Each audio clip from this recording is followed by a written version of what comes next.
There are some settings in Battlefield 6 that you should literally never use, yet thousands of new players don't know better and are getting less kills than they should because of it. Even veterans are probably missing shots because of some of these sneaky changes that I'm going to show you how to instantly fix. My aim felt 10 times better once I got these dialed in. I bet you probably don't know about a few of these garbage settings that are actually turned on by default and messing up your gameplay. So here's the most important settings that you need to change immediately. Alright, so the very first easy thing to tweak is to go into your accessibility and then go down into the camera effects under graphics quality settings. There's a lot of stuff that we want to tweak here. By default, a lot of the stuff is either on or cranked all the way up. So if you're just playing the campaign and all you care about is the game looking pretty, that's one thing, but if you're like me, you want maximum kills and the best performance possible. So we're going to make a couple tweaks here. So you're going to take world motion blur, weapon motion blur, and camera shake and turn this all the way down to the very lowest.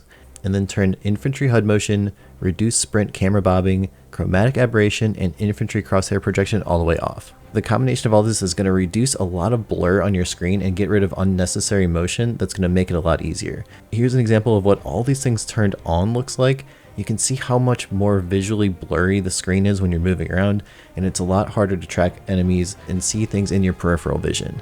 If you turn this all off, you're going to have a lot cleaner visual field, and you're going to be able to pick up enemies that might have killed you. It's going to give you a huge advantage when you're running around the field compared to players who have these all turned up. In your accessibility options, you also have the tinnitus sound effect. I like to turn this all the way off. This is that ringing effect that happens with explosions.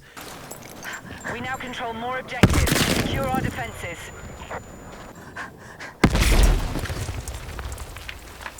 In this game, I think that's really important to be able to hear sounds to cue things like people walking around near you or tanks or different things overhead, and any extra sound effects are just going to hurt your performance.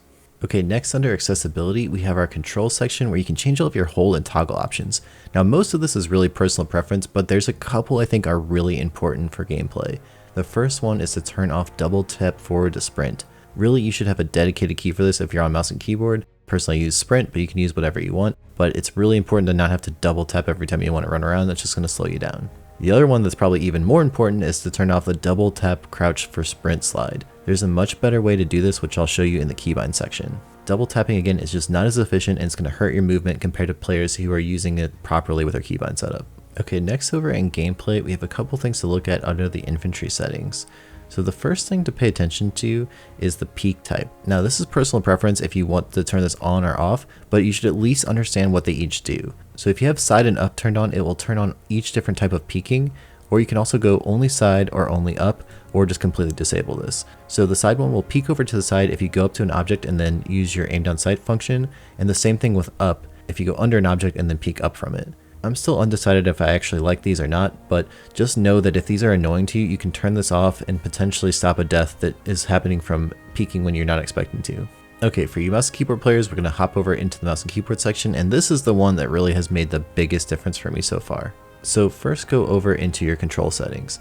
Now if you've been a Battlefield player for a long time like me, I bet you're used to having your zoom sensitivity coefficient set to 133, whereas the default is 178. I was so confused for a while because I'm usually really good at sniping and flicking over to targets and hitting them pretty accurately, but for some reason I kept over flicking and I wasn't sure what was going on. I thought at first it was some sort of video setting or maybe something was weird with the mouse input, but then one of my friends pointed out that they actually changed the coefficient default.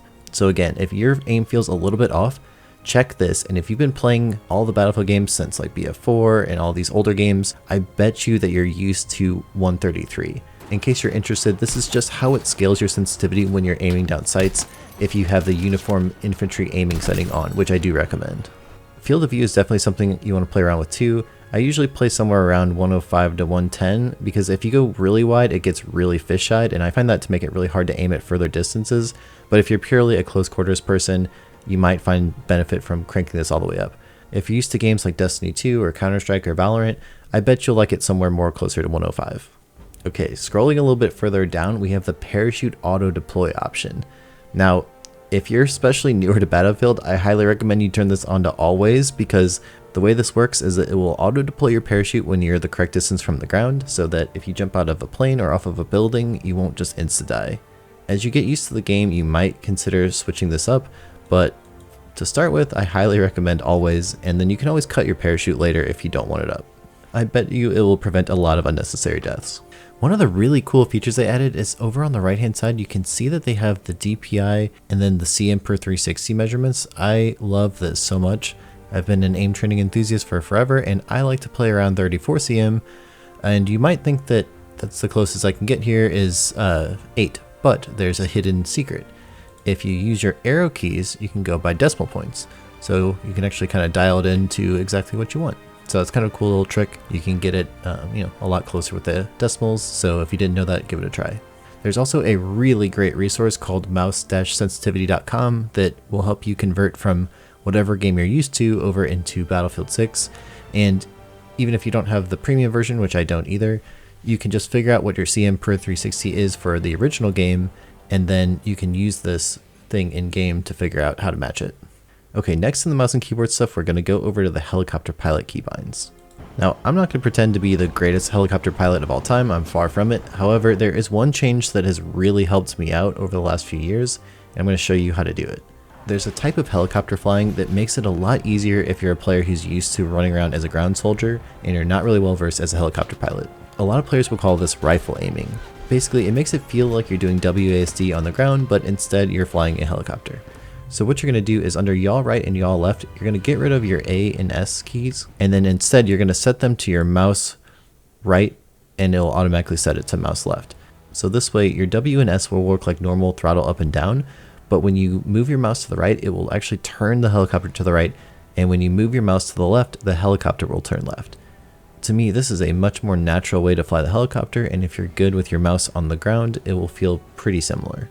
The other thing I like to do is also set spacebar to yaw right and control to yaw left. That way, if I start running out of room on the mouse, or if I just want to gently turn my helicopter at a consistent speed maxed out, I can just hold either of these keys to help me with turning.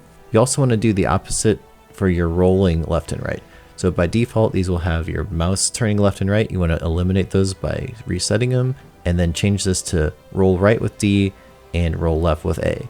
This way your D and A will feel kind of like strafing left and right as you do on the ground as a foot soldier, and your mouse will take care of all the aiming for you. In your mouse keyboard settings under vehicles, you can go to your control settings, and one thing that is on by default, which I think most people find confusing, is the vertical flight inversion. I turn this off, and that way it feels much more like you're aiming with your normal mouse soldier movements. You can also change your helicopter and aircraft sensitivity as needed. This is something to just play around with based on your DPI and your experience of how sensitive you need it to be accurate. Okay, we're going to go into our mouse and keyboard settings once again, and this is kind of a bonus tip, but I think it's really, really helpful if you like to snipe. Okay, go into your infantry and passenger keybinds. You're going to scroll all the way down to the very bottom, and about 8 or so from the bottom, you're going to see Rangefinder zeroing if zoomed. This is a little confusing and people don't understand how this works. I've had a lot of friends feel like their rangefinder on their sniper doesn't do anything. This is almost like cheating. It's so good. If you set this to the same button you use for ADS, so in my case I use right click, anytime you right click your mouse to aim down sights, whatever you're aimed at will automatically zero to that distance. You can see it with this little indicator here on your HUD. So from now on, anytime you're sniping at someone far away, the sniper rifle will automatically be zeroed to the correct distance. That means you basically have no effective bullet drop. Ever since switching to the setting, sniping has become almost brain dead easy. I've been easily hitting sniper shots from up to like 500 meters away using this setting, and it doesn't have a whole lot of bullet drop in the first place, but this makes it even easier. The one thing you do have to pay attention to though is if you're shooting things in the sky, like for example a helicopter, it's going to automatically zero you out to 1000 because it's basically aiming at the sky, so you might need to aim a little bit below the target you're aiming at in order to compensate for this. Even with the setting though, it has not made it much harder at all to hit helicopter pilots. We talked at the beginning about turning off the double tap to slide, and the way to get around that is to set your slide key to the same button that you use for your crouch key. So this way, if you're standing still, you'll crouch, and if you're on the run, you hit the same button and you'll automatically slide. It makes it feel very similar to other games like Destiny if you've played that, and I think it's a really intuitive way to move around the map. I will warn you, in the beta there was a bug where if you slid into an object that broke your slide, sometimes you could have this wild inaccuracy where you're still stuck in like a slide state. I saw Shroud dealing with this on his stream, and the way to get around fixing it is just to slide into the open to reset it so that the game doesn't think you're sliding anymore. So if you do run into any issues where you're feeling like your bullets are completely whiffing, try just sliding in the open. I'm not 100% sure if they fixed this bug yet, so if it's still in the game, this is an easy way to get rid of it. Okay, next up is your graphics, and this is where we're going to try to optimize your frames per second so you're getting really good performance and the game feels good to play, no matter what kind of system you're on. So you're going to want to set your performance preset and your graphics quality both to custom, and then we're going to actually go through step by step. Okay, before we actually go into the individual graphics settings, I'm going to show you a trick to understand how your system's performing. So go into advanced, and then at the very bottom you can see your performance overlay. This is by default going to be set to off. If you just change it to simple, it's going to give you this little indicator up on your right hand side. Okay, so now I'm in the firing range, and what you can see is that it has CPU and GPU separately. You can see in the top right hand side that my overall FPS is about 185 right now. My CPU is showing 183, 184, about the same, and my GPU is 200. So what this is telling me is that the CPU is actually the one that's restricting my performance, whereas the GPU has a little bit of extra overhead. And this is even while I'm recording in OBS, so it normally would be a little bit higher. So knowing this, the thing that's actually bottlenecking my performance is the CPU. So I need to go through the settings and look at all of the ones that say that they're CPU intensive and potentially tweak these. Okay, so now we're going to go graphics and then into the graphics quality settings. This is where you can individually change each preset. So I have a 9950X3D CPU and a 4090 graphics card, so my computer is able to run pretty well. But even so, I set most of this to either low or medium just to get the most FPS. I have been testing a few of these a bit higher to see if it has any impact on the FPS, so this is something you're going to want to play around with in your own settings. The most important thing though here is that if you hover over any of the individual items, a lot of them will tell you if there's an impact on your CPU, your GPU, or your VRAM. So depending on your individual system, you might want to tweak these accordingly. For example, on undergrowth quality, you can see that it says CPU is a low impact, GPU is high, and VRAM is low. So if you have a really low end graphics card, you might really need to set this one to lower. For me, I have a 4090, so that's not as big of a deal. However, effects quality is one that does show it's a high CPU usage. So for me, already being CPU bottlenecked, I'm going to set this one to low because I want the most FPS possible. So again, you can go through this list individually and see which ones are affecting which part of your PC, and it's kind of a quick and dirty way to optimize. I'm sure there's going to be insane videos out there from great creators who are going to go over every single detail on all these settings and make sure that they're perfectly optimized for the most FPS. But for now, this is a really good way to make sure that you're at least getting some decent performance and having high FPS in game. The other thing you want to do is hit graphics and then advanced. And if you have an NVIDIA graphics card, you're generally going to want to use enabled plus boost to reduce your input lag. And I personally use DLSS because I have a 4K monitor and I enjoy playing at 4K, but I still want high FPS. So I've been testing with DLSS performance and it's working really well. I'm getting typically close to 200 FPS in game on a 240Hz monitor.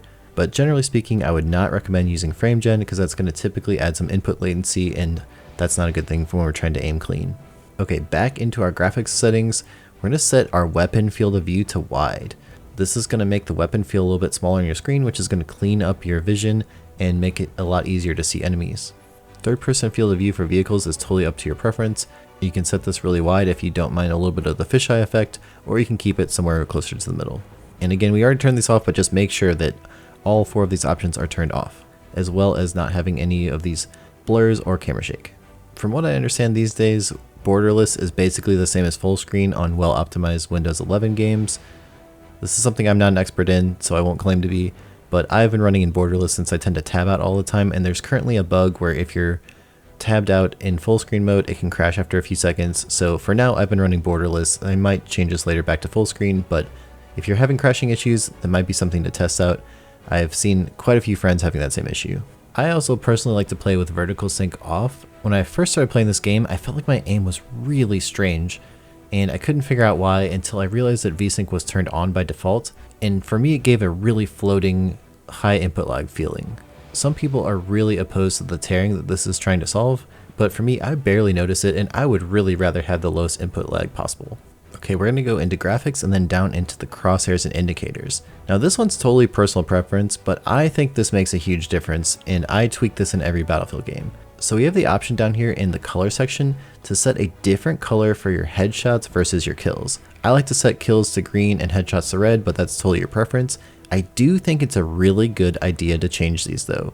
What happens in game is that when you're shooting someone, when you get a headshot, it will show it for me as red, and that way I know roughly how much health they have left. You also have the number indicators, which is really helpful, but there's something about realizing that you hit at least one headshot that lets you know you probably just need to hit a few more body shots for the cleanup, whereas if you hit all body shots, you know that your time to kill is going to be a little longer. I also like to make my hit indicator sizes a little bit bigger, just so I can see those numbers, because it's really helpful to call out to your teammate, hey, I did 80 to this guy, he only has 20 left. So if you're playing in a squad, they know that it's an easy cleanup instead of someone who's at full health. Okay, next up we're going to go from our graphics down into the interface in HUD settings. There's one that's really important here under advanced HUD settings.